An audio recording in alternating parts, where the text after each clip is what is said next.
नमस्कार, मी आकांक्षा जावडेकर. महासप्ताह या आमच्या महाराष्ट्र विशेष बुलेटिनमध्ये तुमचं अगदी मनापासून स्वागत. या विशेष बुलेटिनमध्ये आपण आढावा घेणार आहोत या आठवड्यातील ठळक घडामोडींचा. पहिलीच बातमी आहे मुंबईत पार पडलेल्या AI4 ॲग्री 2026 या जागतिक परिषदेसंदर्भातली. मुख्यमंत्री देवेंद्र फडणवीस यांनी मुंबईमध्ये AI4 ॲग्री 2026 या जागतिक परिषदेचं उद्घाटन केलं. कृत्रिम बुद्धिमत्तेच्या माध्यमामधून महाराष्ट्रातल्या शेतकऱ्यांना जागतिक तंत्रज्ञानाची माहिती व्हावी, नवनवीन तंत्रज्ञानाचा वापर शेतीमध्ये व्हावा, यासाठी जागतिक कृषी क्षेत्रातील कृत्रिम बुद्धिमत्ता परिषद आणि गुंतवणूकदार शिखर संमेलन हे मुंबईमध्ये आयोजित करण्यात आलं. राज्यामध्ये आयोजित जागतिक कृषी क्षेत्रातील कृत्रिम बुद्धिमत्ता परिषद आणि गुंतवणूकदार शिखर संमेलन हे राज्यासाठी आणि कृषी क्षेत्रासाठी निर्णायक क्षण असल्याचं मुख्यमंत्री देवेंद्र फडणवीस यांनी परिषदेच्या उद्घाटन कार्यक्रमामध्ये सांगितलं. आणि आज ॲग्रीस्टॅकच्या माध्यमातून प्रचंड मोठा डेटा हा आपल्याकडे आहे. ज्या डेटाचा उपयोग करून ॲग्रीस्टॅक आणि महाविस्तार आणि AI अशा या त्रिसूत्रीच्या आधारावर पुढच्या काळामध्ये प्रत्येक शेतकऱ्याला त्याला हवं त्या प्रश्नाचं उत्तर मिळेल. मला अतिशय आनंद आहे की खूप चांगले स्टार्टअप्स या ठिकाणी आलेले आहेत. महाराष्ट्रात आणि देशात तयार झालेले स्टार्टअप्स आपण जर बघितले तर शेती क्षेत्राला पूर्णपणे परिवर्तन करू शकतील अशा प्रकारचे स्टार्टअप्स आहेत. या पुढची बातमी आहे राज्याच्या अर्थसंकल्पीय अधिवेशनाबाबत. महाराष्ट्राच्या अर्थसंकल्पीय अधिवेशनाला कालपासून सुरुवात झाली आहे. या अधिवेशनाच्या पूर्वसंध्येला आयोजित चहापानाच्या कार्यक्रमामध्ये मुख्यमंत्री फडणवीस, उपमुख्यमंत्री एकनाथ शिंदे, उपमुख्यमंत्री सुनेत्रा पवार या उपस्थित होत्या. विधिमंडळाच्या अर्थसंकल्पीय अधिवेशनाच्या पार्श्वभूमीवरती राज्य सरकारची पत्रकार परिषद पार पडली. अजित पवार यांनी 11 वेळा अर्थसंकल्प सादर केला.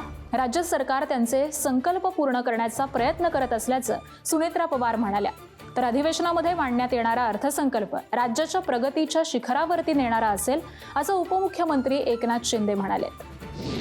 नुकतेच दावोसला मुख्यमंत्री देवेंद्रजी आणि उद्योगमंत्री उदय सामंत यांनी 30 लाख कोटीचे करार केले. हे देखील एक मोठी अचीवमेंट राज्यासाठी आहे. 40-50 लाख लोकांना रोजगार मिळेल आणि राज्य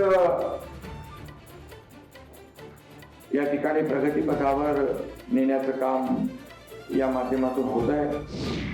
मुंबईमध्ये वरळी इथं पर्यावरण आणि वातावरणीय बदल विभागाच्या वतीनं आयोजित माझी वसुंधरा सन्मान सोहळा राज्यपाल आचार्य देवव्रत आणि उपमुख्यमंत्री सुनेत्रा पवार यांच्या प्रमुख उपस्थितीमध्ये संपन्न झाला.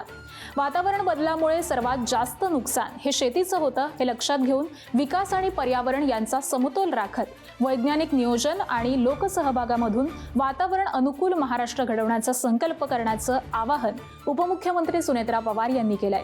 तर यावेळी माझी वसुंधरा अभियानाच्या 4थ्या आणि 5व्या टप्प्याअंतर्गत राज्यस्तरीय पुरस्काराचं वितरणही करण्यात आलं.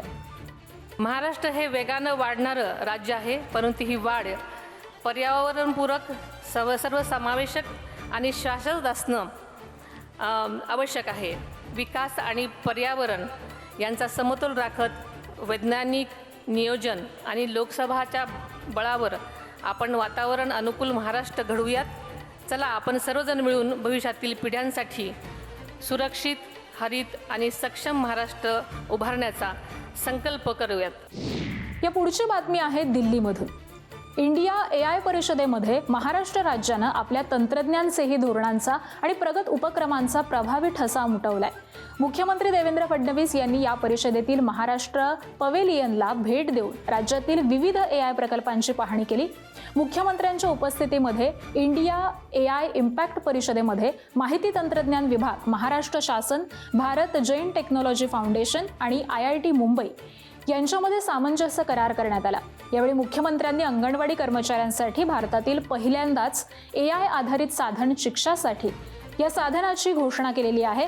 त्याबरोबरच नाशिकमध्ये होणाऱ्या सिंहस्थ कुंभमेळ्यासाठी देखील भाविकांना मार्गदर्शन आणि सहाय्य करण्यासाठी विकसित करण्यात आलेलं कुंभदूत पवित्र यात्रेसाठी तुमचा AI साथीदार या ॲपचं अनावरण देखील करण्यात आलं.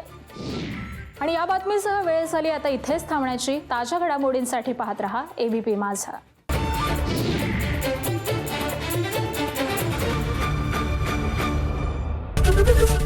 ABP माझा, उघडा डोळे बघा नीट.